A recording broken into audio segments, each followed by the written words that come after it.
The Fantastic Four is known as Marvel's first family, but who among their roster of villains qualifies as the biggest and baddest? Let us know your favorite FF villain in the comments. Welcome back, Nerd Squad. It's me, Amanda. Thank you for joining me. Let's jump into it. Number 10, Mole Man. Mole Man is the original Fantastic Four villain. He's where their fight with evil all began back in issue number 1 of the Fantastic Four series. While Mole Man's radar sense might not be as impressive and may not quite rival that of Daredevil's enhanced senses, Harvey Elder is also a super genius who generally has an army of monstrous creatures at his back, whether it be the Moloids or the creatures of Monster Isle. Either way, they generally tend to be fearsome and often deviant related, oddly enough. And friends, before we move on to our next spot, if you are loving what we do here at Top 10 Nerd, please go check out our newest channel, Most Amazing Top 10 Anime. Number 9, TVA, also known as the Time Variance Authority.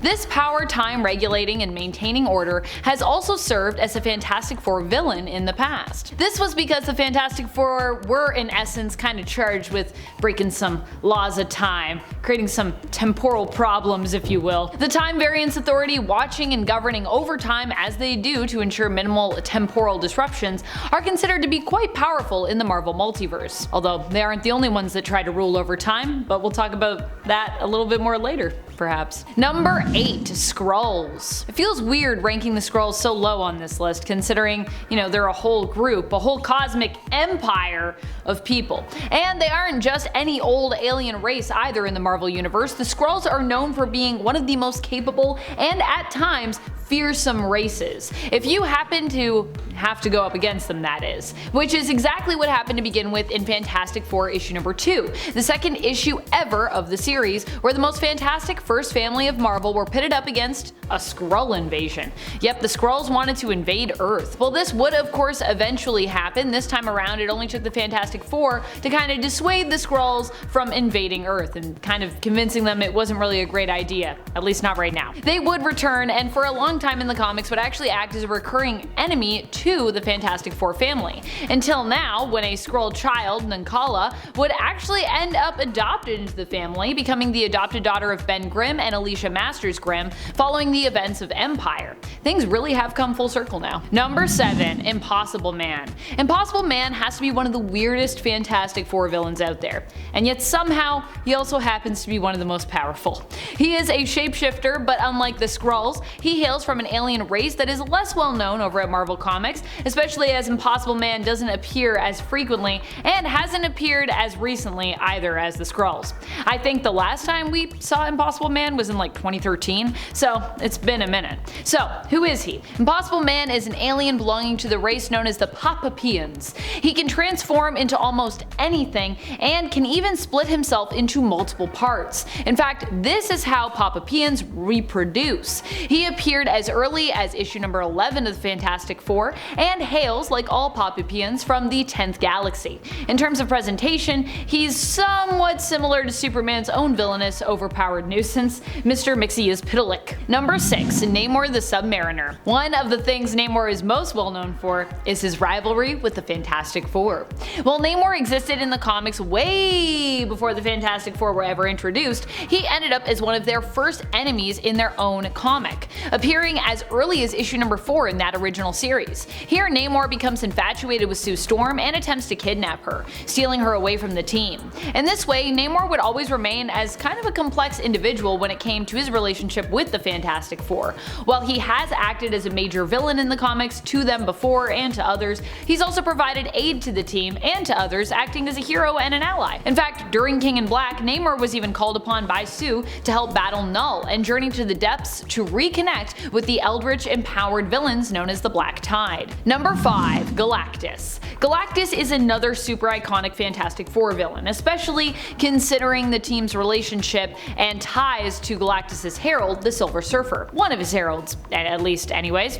Galactus is known as a planet devourer and is a massive cosmic being brimming with intense cosmic energy. It's also been said that his existence is one of the universe's constants, or at least one iteration of the universe and Marvel multiverse, because yeah, he currently isn't around. At one point, even Franklin Richards though does become an alternate version of Galactus in a future. Currently in the comics, Galactus is no more though, having been defeated and permanently killed by Thor during his confrontation with the Black Winter, with Galactus' helm being used as Thor's new throne room. So it just goes to show, even some of the most giant of villains can fall, and fall he has. And just because you're the biggest and baddest, it doesn't always mean that you're the most powerful. Number 4, Molecule Man. Molecule Man was once one of the most powerful opponents and enemies of the Fantastic Four, and many other heroes in the Marvel Multiverse as well. Initially, the only way the Fantastic Four could first defeat him was by Reed Richards, Mr. Fantastic, discovering a weakness of Molecule Man's,